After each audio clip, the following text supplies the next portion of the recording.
All right, you guys, welcome back to another episode of In the Nick of Time. I'm your host, Dr. Zain Hasan. We have an immense privilege of speaking with a true pioneer in the field of neurosurgery. He is a professor, an author, a humanitarian, and a leading expert on concussions and brain health. With over 4 decades of experience, he has dedicated his life to advancing surgical techniques and promoting holistic approach to well-being. He is a team neurosurgeon for the Pittsburgh Steelers, a past president of the Congress of Neurosurgeons, works with the WWE, and an author of the book Square One, A Simple Guide to a Healthy, Balanced Life. Please join me in giving a warm welcome to the legendary Dr. Joe Maroon. Thank you, Zane.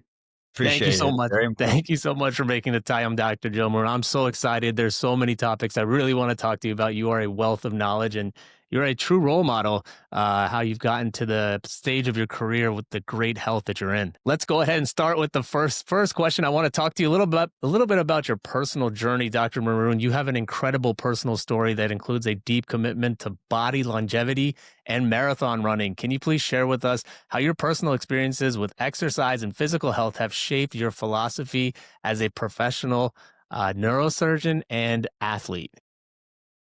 Well, I'm happy to do so, Zane. And when you say my personal philosophy and where it all began, I have to go back to Bridgeport, Ohio, which is a town by Wheeling, West Virginia, 3,000 people, 5 bars, and 30 dogs. And I grew up on the banks of the Ohio River, and you had 3 choices if you finished high school. And even if you didn't, you worked in the steel mills, the coal mines, or you got an athletic scholarship. And I was very fortunate. I started early playing sports. Was on a baseball team, the American Legion Post 227 in Bridgeport, Ohio, with 2 other people, one John Havlicek and another Phil Necro. And there were 13 kids. None of us had anything, but we loved the sport. Phil subsequently is in the Hall of Fame for baseball, for the best knuckleball player ever for the Atlantic Braves. And John Havlicek is in the Basketball Hall of Fame for 6 NBA titles with the Boston Celtics. So sports became a very big part of my life. And I ended up going to Indiana University on a football scholarship. And, that it really completely changed my whole life. While playing against the University of Minnesota 100 years ago, I had a very bad concussion and neck injury. And, I read a book recently, and I'm digressing, entitled Fluke. And basically the concept is nothing happens in our lives that's a fluke. So that neck injury and concussion led me, when I finally got into medical school, to focus on concussion management, neck management, and spine injuries. And when I came to Pittsburgh, I was recruited by Dr. Peter Janetta, the Department of Neurosurgery, which we started here at UPMC. And I became very interested in sports medicine because the first several years I was on call in the ER, a quadriplegic high school football kid would be brought in that I had to care for. And there was absolutely nothing to be done in terms of helping the spinal cord regenerate. But you may recall the dictum of Hippocrates, who said the first responsibility of a physician is to prevent disease. If that be impossible, to cure it. If that too be impossible, to relieve pain. Well, as you know, Zane, 98% of what doctors do is with the last 2, trying to cure or relieve pain. And I took up the preventive aspect very seriously. I began putting on sports medicine symposia for coaches, trainers, parents, anybody who would gather in my name, so to speak. And this got the attention of Coach Chuck Knoll and subsequently Mr. Rooney, Dan Rooney, and they asked me to be the first team neurosurgeon for the Pittsburgh Steelers. And And that has made all the difference, so to speak, in terms of we use the Steelers as a lab and to study concussions, concussion management, concussion prevention, treatment, and also how to prevent cervical spine injuries and obviate the problems before they occur. So that's kind of my introduction to sports medicine, and then how I got into medical school, and then residency, and then here at Pitt, and then kind of a life quake occurred at age 40, and we can go into that more if you'd like. Yeah, I think we can dive into that in a few minutes. But I really want to talk to you about your time with the Pittsburgh Steelers and the NFL in general. They have really changed the way people think about concussions in general. I remember when I first became a NFL fan, maybe 20 years ago, concussions weren't even talked about, and now they're taking so many steps to kind of prevent it. Where do you think we are on the continuum or the paradigm when it comes to concussion treatment, concussion prevention, especially in contact sports, with the NFL and even in the World Wrestling Entertainment field? Where do you think we are currently in today's day and age?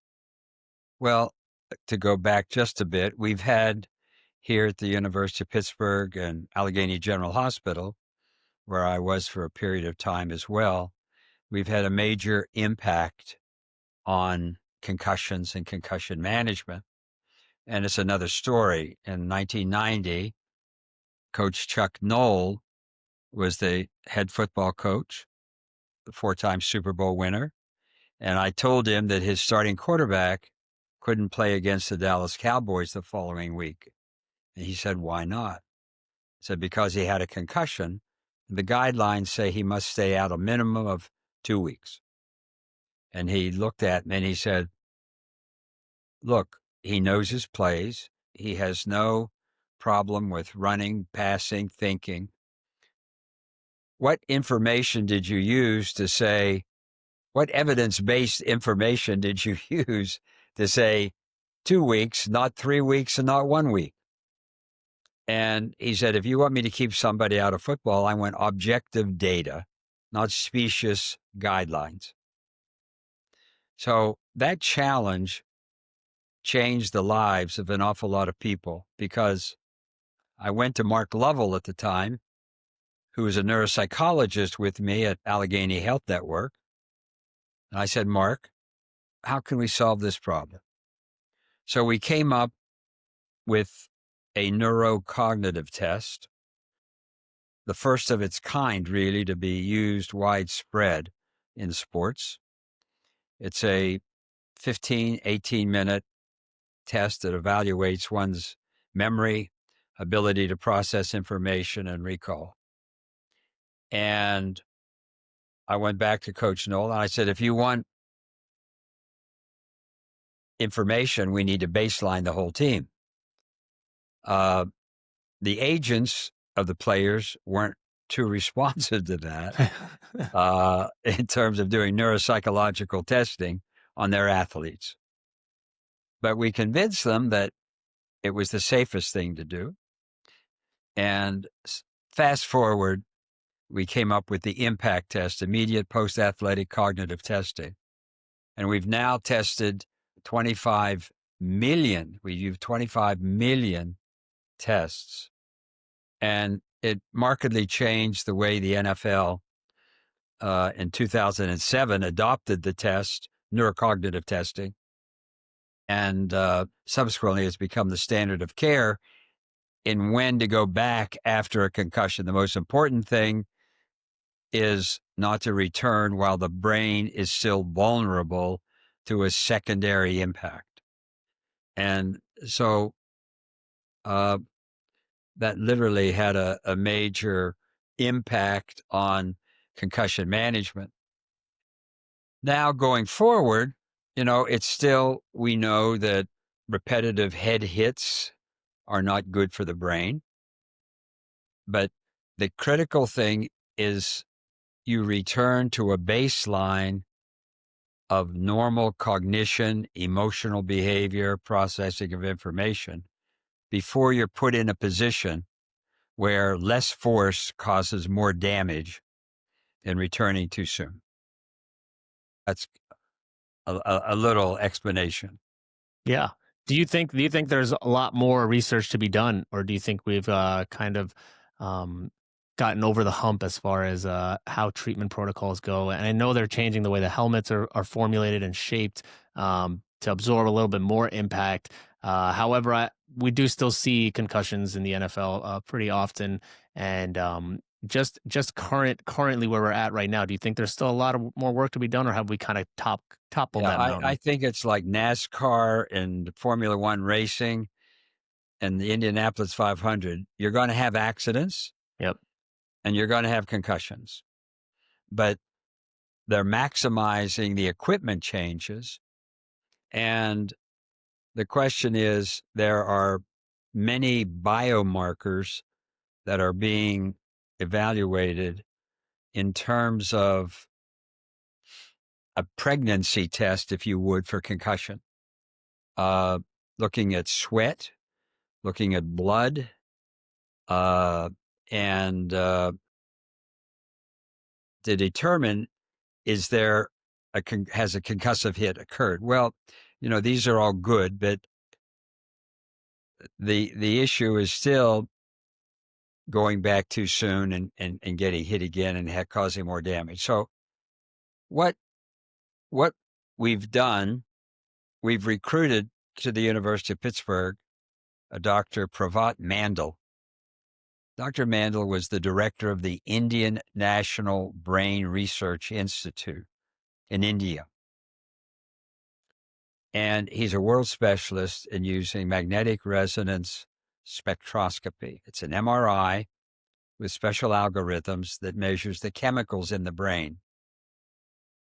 And we've now shown that in patients with Alzheimer's disease, Parkinson's disease, and we believe those with repetitive hits to the head, a syndrome called traumatic encephalopathy, all have a deficiency of glutathione in the brain. And parenthetically, Zain, speaking to you as an anesthesiologist, you're very familiar with the post-op cognitive disorder. We think that may be a relationship also to oxidative stress and deficiency of glutathione. And we hope to look at that. Yeah, that seems to be some of the most interesting research that the neurosurgery department is getting into, and I'm looking forward to the results of those studies because I cannot wait to talk about that in my videos and as well as on podcasts. The postoperative cognitive decline that happens after the oxidative stress of surgery is something that's seen very often, specifically in older populations where the body does not tend to bounce back, or the brain does not tend to bounce back as quickly as when you're younger, and that research could really impact how patients and people do after big surgeries, which are traumatic not only to the brain but also to the body for 3, 4, 5 hours in the operating room. Um, Dr. Maroon, you talked about an aha moment which led to you to realize a critical connection between well-being and brain health. How is that? Do you mind speaking a little bit about that moment where you kind of recognize that taking care of yourself is paramount in having good brain health as you age? Sure. Well, Zain, you're very familiar. There's a great book by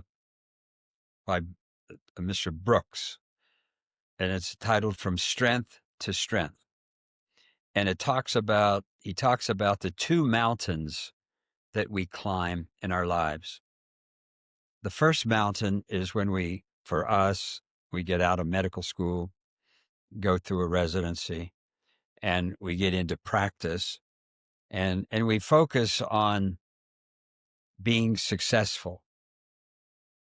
And that means accumulating some position, ego gratification, acknowledgement, validation, pecuniary rewards in terms of monetary increase, social status, all of these things come with doing a good job.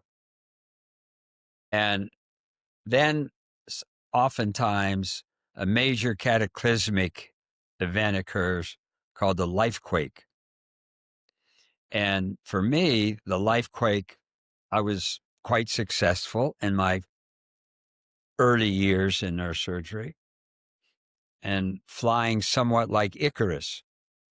You remember the mythological Icarus, who was cautioned by his father when they were imprisoned on an island of in Crete, a labyrinthine prison. To escape, he made wings fashioned out of feathers and wax, but he cautioned his son, when you assume flight, be very careful when you look down at the mere humans bipedaling, walking on the ground, that you don't soar too high with your success, lest the wings and the feathers fall off when the wax melts the sun, getting too close to the sun with hubris.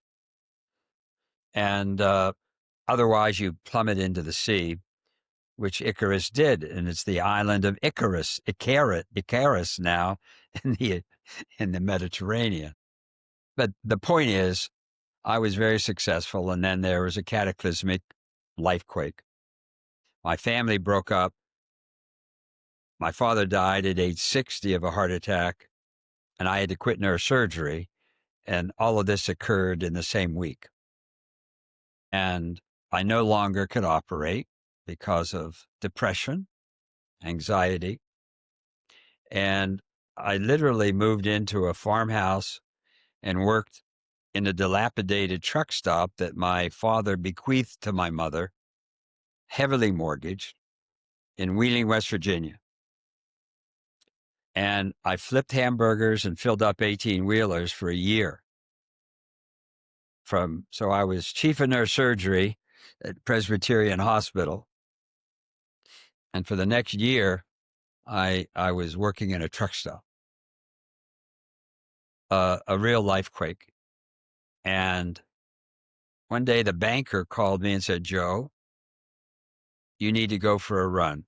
I said, "Run? I can't walk up a flight of steps without being dyspneic."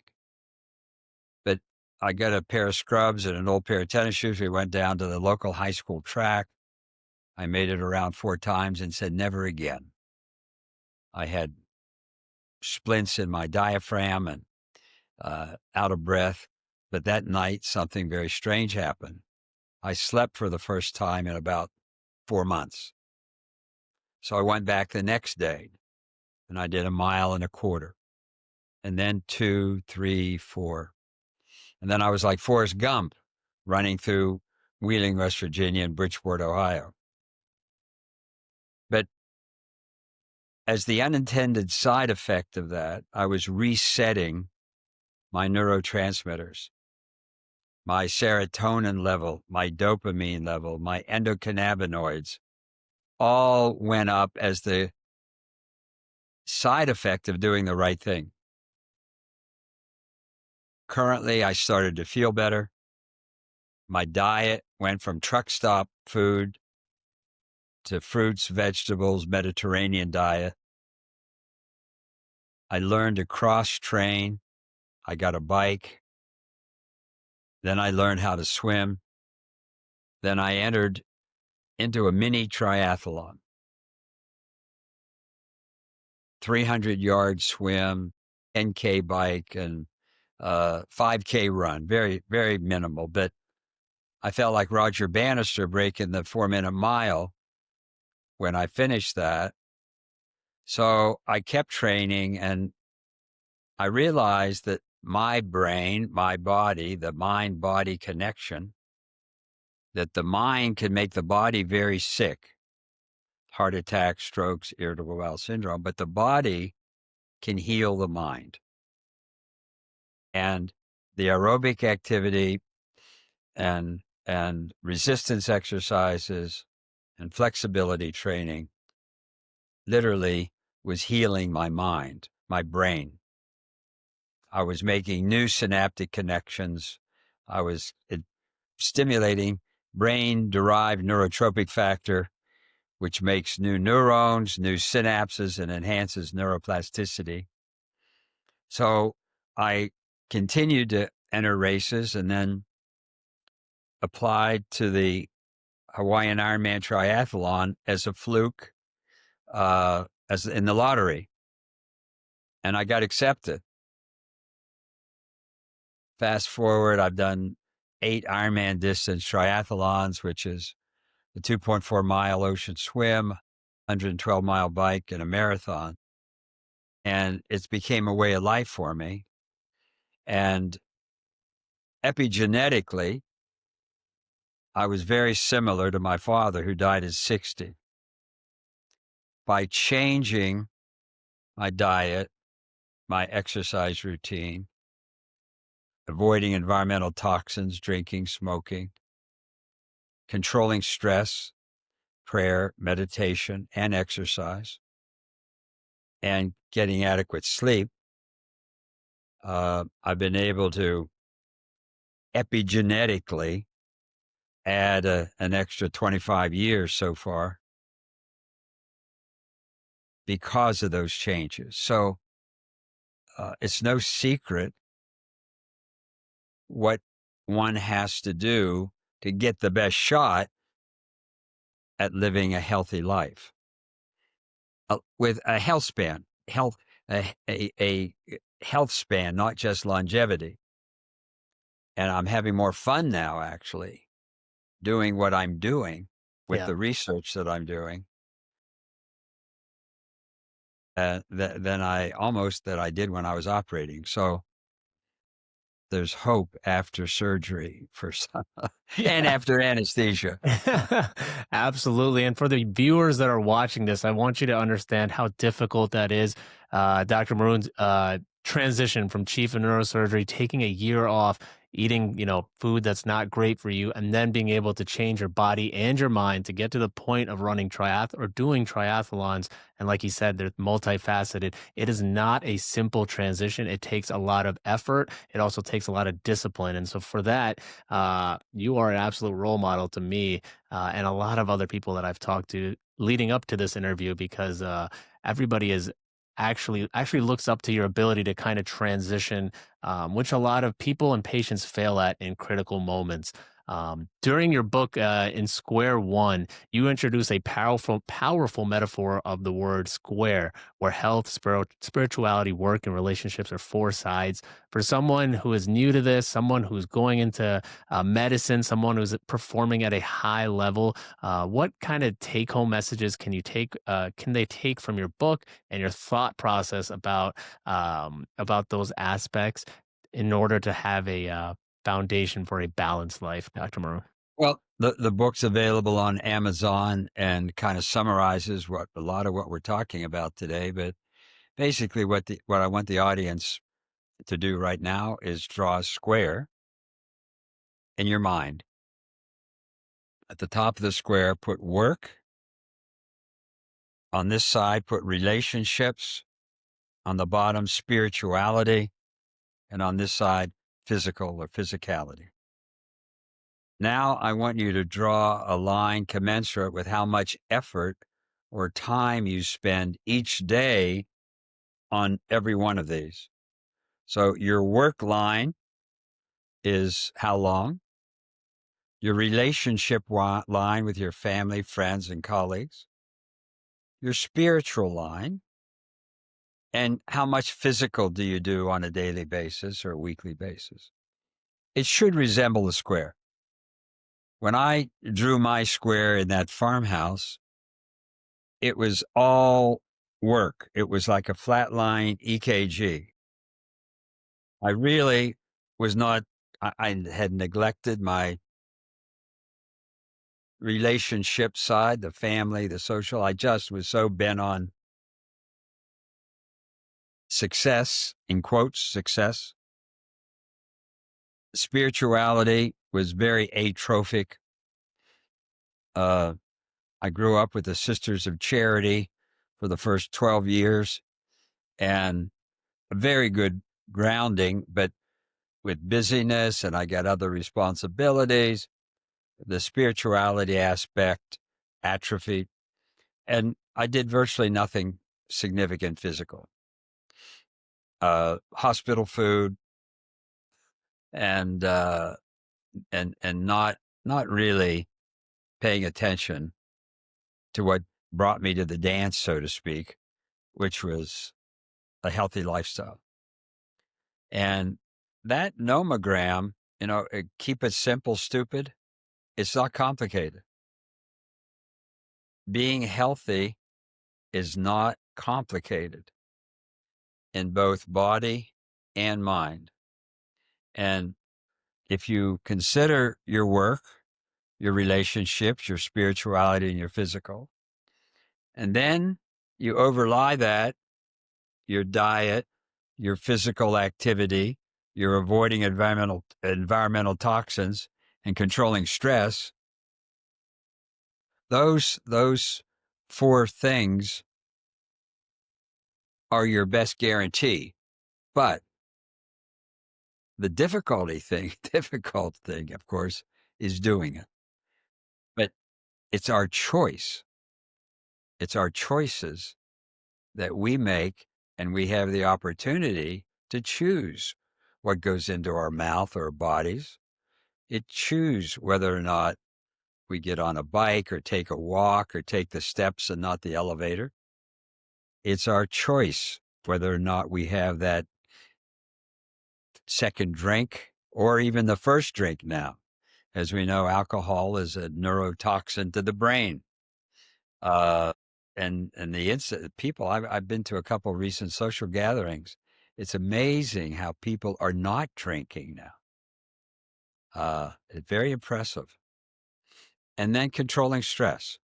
And if you think of the areas of the world where people live the longest, have the most centenarians, those places are like Sardinia, the island of Icarus, Loma Linda, California, Nicoya,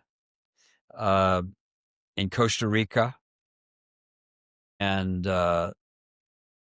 Okinawa. So what do they all have in common? They have a Mediterranean type diet, a lot of fish, vegetables, fruits, nuts, seeds. They work hard, which is their exercise. They avoid environmental toxins, have relatively clean air, and they have very strong family units. What's that have to do with it? It reduces stress and loneliness, which are incredibly debilitating and also neurotoxic to the brain. I absolutely agree with that, Dr. Maroon. That I have spoken at length on my social media channels about alcohol, the toxicity associated with alcohol, the depletion of, like you said, not only the impact to your brain, but the depletion of electrolytes inside your body after a night out of drinking. Been a staunch supporter of anybody who, you know, talks about the negativity associated with alcohol. But I've also taken the time to talk about ultra processed foods and the diet, the American diet that we have. With the advent of the GLP-1s, I have been able to conclude after, you know, the multitude of studies in which they're studying the GLP-1s, not only for, you know, obesity, but we're talking heart disease, kidney disease, Alzheimer's, anxiety, depression. I mean, they're studying the medication and everything. And I've never seen in my short career, and probably in yours, a medication that's almost considered a silver bullet in the sense that it treats a wide variety, or potentially could treat a wide variety of disease processes. From that, I've kind of concluded that it's not necessarily the medication that is treating all these things. It is more a factor of what we are putting in our bodies day in and day out, because the medication itself kind of shrinks the amount of food you eat over a long period of time. Do you have any insight into the American diet and how it affects just longevity and health in general? Well, Zane obviously is incredibly deleterious, but what you touched on, so why is a GLP-1 so effective in all these diseases? Because it has a primary effect of anti-inflammation. So what's the common cause of Alzheimer's, coronary artery disease, strokes, and it's an inflammatory process. What causes the inflammatory process? The junk food, the processed food that we put in our bodies is very high in omega-6 fatty acids. Omega-6 to omega-3 ratio should be 2 or 3 to 1. By ingesting the American diet, it's 15 to 20 to 1. And that is what results in the release of inflammatory cytokines, the interleukins, the cytokines, the various agents that cause inflammation, that subsequently causes thrombosis, that subsequently causes neurodegeneration. So, it's inflammation is the underlying pathogenesis. And then what causes the inflammation is what you're referring to. The American diet, lack of exercise, stress. All of these, patients with PTSD, for instance, when they do analysis of the spinal fluid, they see different interleukins elevated in terms of the cytokines associated with stress. So stress also is a major neuroinflammatory process. Yeah, absolutely. That's that connects all the dots in my head. I feel like it's almost like a pyramid of, the ground floor is what you do diet wise and exercise wise. And if that is impacted, if that is not optimized, then as you go up the pyramid to your brain, your heart, your kidneys, those are all going to be affected. Um, just in secondarily from your diet, your exercise, your stress levels, and like you talked about in your square. Let's talk a little bit about longevity, Dr. Maroon, because I'm very interested in this. Being 37 years old, I want to, kind of guide my life to a position where I end up like you, and as healthy as you are. You speak a lot about resveratrol and fish oil. Can you explain a little bit about the science behind those for brain health and longevity, and a little bit about your opinion about the research right now in that field? Yeah. Well, when we're talking about longevity, what we aspire to is not lifespan or longevity, but it's health span. We don't want to be demented, blind, cognitively impaired, and incontinent when we get older. So the goal is to die young as late as possible. Love that. I love that. I absolutely love that. I'm gonna frame that. That's fantastic. So you want to die young as late as possible. And again, it's no secret. It's the things we just talked about. It's the 5 things I mentioned: diet, exercise, stress, and all that. That gives you your best shot. So the most effective drug, if you want, for longevity and health span is aerobic activity and resistance exercises. Weights, bands, whatever, to stress the muscles, to release agents called myokines, and also an agent that very few people are aware of called klotho, Klotho. I'm actually presenting at the first international conference on klotho next month in California. And klotho is a factor released by aerobic activity that enhances NRF2, which increases glutathione. And glutathione, as we said, is the natural antioxidant in the brain. So for the audience, I'm going to give you a test question. If you leave a banana or an apple out a peeled apple out overnight, what color does it turn in the morning? It turns brown because it oxidizes. The air hits the fruit and it oxidizes the fruit and turns its color to brown. Well, to counter that, antioxidants prevent oxidation. So if you put lemon on the apple beforehand, it won't turn brown because it's an antioxidant. Our brains oxidize with age. As we get older, we progressively lose glutathione. Glutathione is the main antioxidant in the brain. So if you don't have enough glutathione, your brain oxidizes. And when it does that, it's called Alzheimer's disease, Parkinson's disease, and other neurodegenerative conditions. And that's called oxidative stress, because the free radicals that are generated when you make ATP aren't squelched by an antioxidant.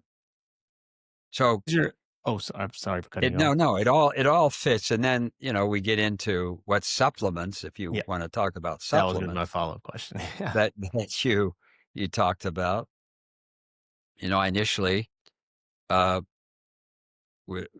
a book actually on resveratrol, which is a product from the skins of red grapes, which is a very powerful antioxidant. And, I believe it does have some therapeutic advantage as an antioxidant.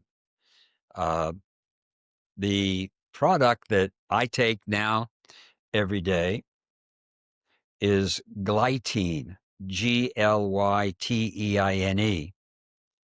And it's a precursor to glutathione. So, Zain, in Parkinson's disease, the deficient neurotransmitter is dopamine. But what do they treat patients with Parkinson's with? L-DOPA or carbidopa, which is a precursor. So glytine is a precursor to glutathione. And we believe it gets through the blood-brain barrier and it increases glutathione intracellularly in the brain. And we're actually taking a group of former NFL players, Navy SEALs, combat crewmen who have had repetitive hits to the head that we believe leads to a deficiency in using up the glutathione that leads to neurodegeneration. And we're going to be giving them this product. It's available on a website called continualg.com. I have no financial affiliation with that at all. It's just that I know the scientists who developed it at the University of New South Wales in Australia, and they've worked 12 years to develop this precursor that's safe, over the counter, and I think a potential major preventative of neurodegenerative problems. So we got to show that, and we will. In the study that we've been IRB approved for by the University of Pittsburgh in a grant from the Chuck Knoll Foundation here in Pittsburgh. Yeah, that is actually very interesting to me because I think I'm going to order it right after this podcast as well. I've been a huge it's been a huge interest of mine preventing neurodegeneration, and as you know, I do take the over the counter supplements like we talked about before for NAD and glutamine, but I haven't taken any precursors. Is this a once daily type of supplement, or is it Twice something daily. twice daily? Okay, Twice daily. 20 minutes before meals. okay. And particularly if one does enjoy alcohol, we know that alcohol uses up the glutathione, which is primarily made in the liver. So taking this before a night of of drinking can help metabolize the alcohol faster. It's like giving NAC and somebody with a Tylenol overdosage. Yeah. It's a it's the pregame for the actual Yeah, the for the pregame. drink. Yeah, this Yeah. is That's great, Dr. Murad. I'm gonna get it. I'm gonna order it, and I will link that website in the show notes afterwards. So anybody who wants to look into that as well, I'm actually excited about trying that now. I want to pivot the discussion a little bit. I've had a few neurosurgeons on the podcast before. We have talked about heavy weightlifting versus kind of controlled weightlifting, specifically in the realm of heavy squatting. I have been of the opinion after I got an injury from lifting heavy or squatting heavy weights that anybody who is not paid to lift heavy weights or to squat heavy weights, let me correct myself, to squat heavy weights should look to other alternatives, whether it's resistance bands, body weight exercises for squatting, those kind of things. You have a plethora, immense amount of experience with back surgery. What is your opinion on heavy squatting? well, Aristotle said, hit the mean between extremes, nothing in excess. And I subscribe to that. I've had many injuries because of overuse, excess. And I've operated on many weightlifters for ruptured discs who had poor form, lifting a lot of weight, particularly in the flex position, which puts the greatest amount of intradiscal pressure on the discs. And, I think unless you're training for competition of some kind, uh, heavy weights are not necessary. More reps and uh, gradual increase in everything, and also good form is essential if you're going to do that. I presently use machines and also bands, and one of my heroes was Troy Polamalu,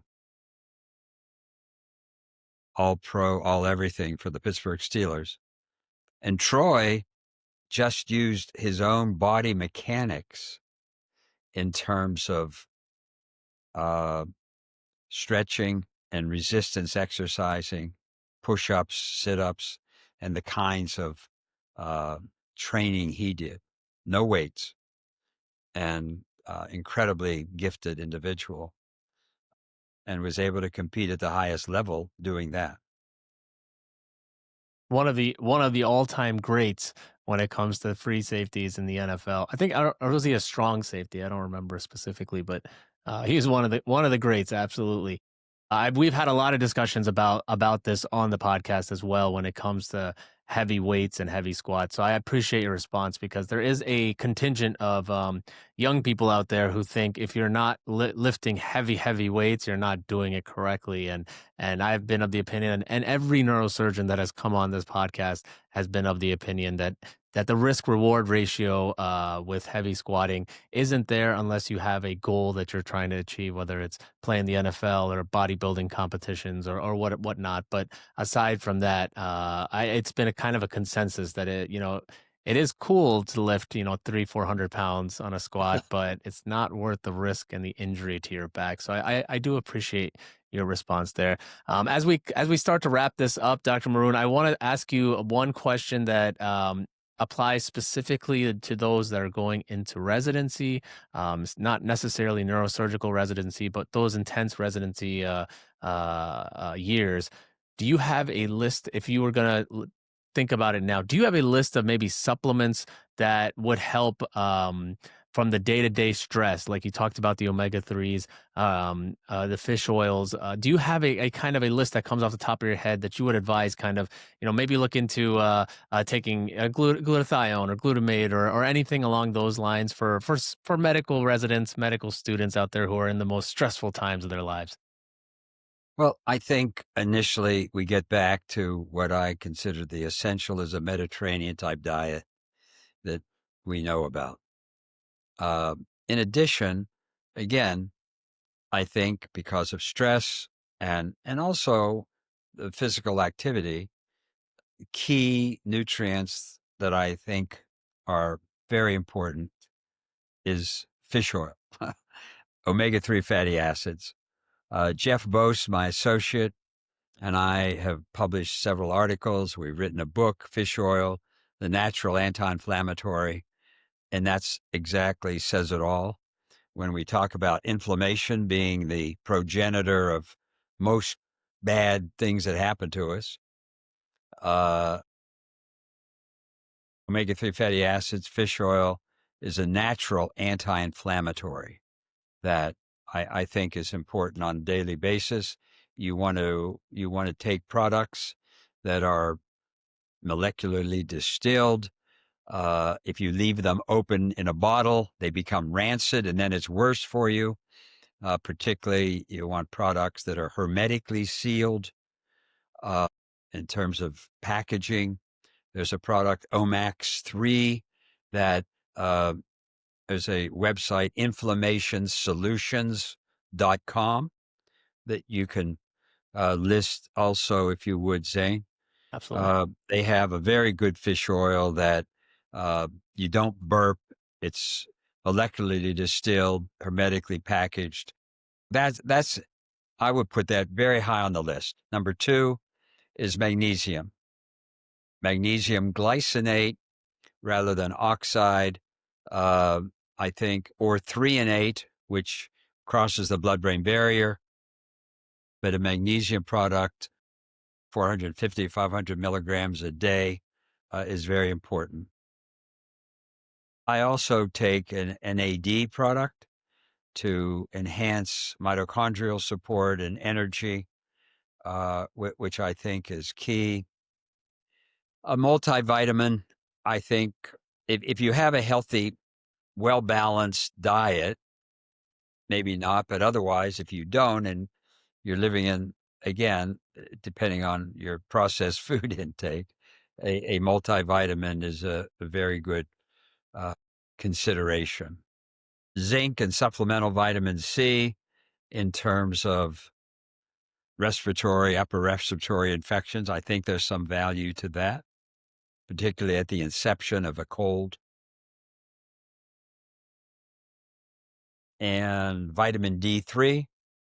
You should measure your vitamin D3, and you should measure your omega-3 index so that you know if your omega-6 versus omega-3. There's a finger prick test that you can take so you know where you are. And the same with vitamin D. You get a vitamin D level and you know where you are, how low or satisfactory you are. You should be in the 50 to 60, 70 range. Those are a few. You might add a Yeah. couple yourself, Zane. Oh, I'm also a glutamate guy. I enjoy the glutamate, especially in times of stress, whether it's physical or emotional, or if I'm sick. I feel like that is a very key amino acid. I am very deficient in it personally, so I take that almost every day. And I've been the other thing I was going to say is I'm a fan of creatine as well. I don't know if you have any thoughts on Just going to creatine. mention that. Okay. No, I am too. A loading dose of 20 grams and then 5 grams a day. Yep. I That's it. think there's a lot coming out in terms of brain function now as well, Mhm. not just muscle building. But I take that every day. Every single day. Do you take it with meals? And there's some controversy as to when you should take it, whether you take it with something sugary or don't take it with something sugary. Do you have any thoughts on that as well? Quite frankly, I end up putting it in my kefir, which I think is a hugely important thing in terms of the gut brain axis, Yeah. the microbiome. I asked a good friend of mine's a really highly regarded specialist in the microbiome at the University of Kentucky. And I asked him, what's the best probiotic to take? And he said, kefir twice a day, little cup of kefir. You get Giant Eagle or Whole Foods or wherever. Uh, and, but I put the creatine sometime in my coffee, sometimes in my kefir. It's tasteless, insipid. So I think that's an important one. Absolutely. You just touched on the gut brain health. I know we got to run. Do you have a quick synopsis on what that is? It is very much trending in the social media world right now, and there's a lot of different opinions on the gut brain relationship. Do you have a quick kind of summary on your thoughts on it? It's incredible important.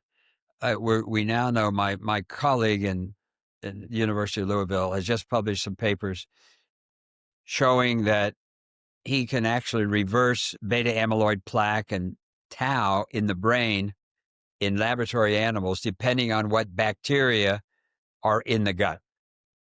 There's a huge relationship between the gut and the brain. 70 to 80% of the serotonin we make is in the gut. Various neurotransmitters are in the gut with the vagal bidirectional current. So it affects our immune system. It affects our brain function neurotransmitters.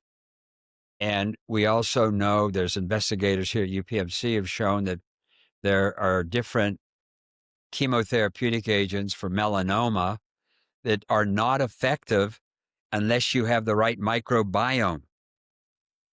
And the really avant-garde oncologists are using microbiome manipulation and enhancement before chemotherapy in order to enhance the effectiveness of the drugs that are being given.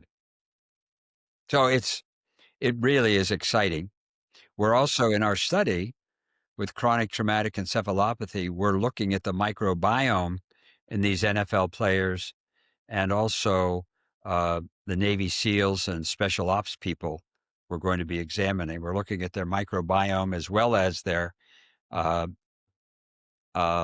their MR spec glutathione levels in the brain. That is exciting because I am a huge believer about what you put in is what you get out inside your body, and the type of food that you put in inside your body affects not only just your ability for your body to work, but how your brain works. And the interest in that area has grown significantly, maybe in the past Huge. 18 months. Yeah, I think 18 months maybe, and now it's forefront. People are conscious of what they eat and what they put inside their bodies, and I'm Gut very brain excited axis. because yep, the gut brain axis has become paramount. Also, Um, autoimmune diseases, yep. and unless you have adequate butyrate in your gut to feed the microbiome, you develop a leaky bowel syndrome, which leads to, you list the autoimmune diseases because of the leaky gut syndrome and the antigen particles that get into our bloodstream and elicit the immune I response that leads Yep. to, Yep. it's a cascade. All these things are so connected. Do you know why the leaky gut is so controversial? When I talk to different physicians, some believe that it's real, some believe that it's more of a farce in the sense. And I am on the I tend to believe that it is actually real. It's just not under investigated. But do you have an opinion on the leaky gut as far as is it real? Does it I actually have My feeling is it's absolutely, again, related to the mucus lining of the gut and the bacteria that are in the gut and whether it's inflammatory. Some of the bacteria are inflammatory. And if you inflame the lining of the gut, the mucosa, you're going to get destruction of the cellular matrix and it's not going to be functioning like it's protective supposed to be. I don't think there's any question in my mind. I absolutely agree. As we close out, last question for you, Dr. Maroon. When I was in my last years of medical school, and I have a lot of listeners that are in medical school, going to medical school, or just starting residency. I know it was the most stressful time of my life. I wish somebody could come back from the future, or if I could come back myself and give myself a little bit of advice. You are in a specialty that is regarded as one of the toughest in the spectrum of medical specialties out there. Do you have any advice you would give yourself when you were entering residency or applying for residency, if you could go back in time, just to make that time a little bit softer? Uh, well, the Buddhists talk about mindfulness and awareness. And father had a little sign in his office that when you're up to your ass in alligators, it's hard to remember your job was to drain the swamp.